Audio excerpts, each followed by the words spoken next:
Alam niyo dati, nung nagsimula ako mag full-time, syempre, hindi ako sanay ng yung di mo na nabibili yung gusto mo, di ba? So, naglalaway ka na lang sa mga bagay na ina-enjoy mo dati. May pa-self-pity ka pang nararamdaman ng mga simulang gano'n, di ba? Gusto mo ng shake, di mo mabili. Diba?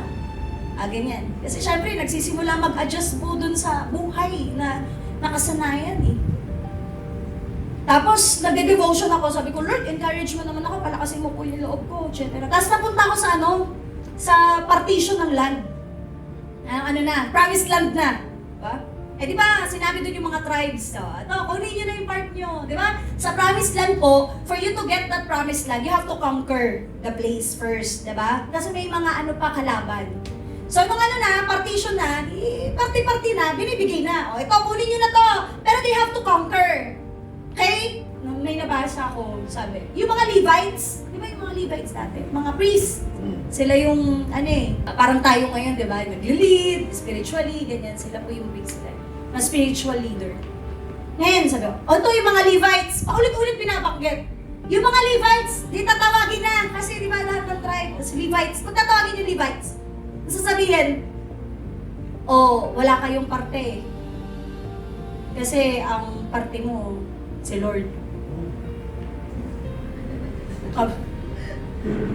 Pinapatay ni Lord yung ego at flesh ko sa wala akong portion. Tapos parang feeling mo, nung time na yun, Lord, ba't ganun? Yung heart ko, may diferensya. Hindi ako masaya na sinabing si Lord lang yung portion ko. Si land. Land dapat Ano kasama dun? Diba? Ba't ganun? Hindi ka kasama. Mag-e-enjoy dun sa hindi ka masaya si Lord yung parang kawawa. Tingin ko sa Levites, kawawa naman. Lord lang portion, di ka sa while I'm pondering this verse kagabi, pambira, that's the greatest reward that you could ever receive.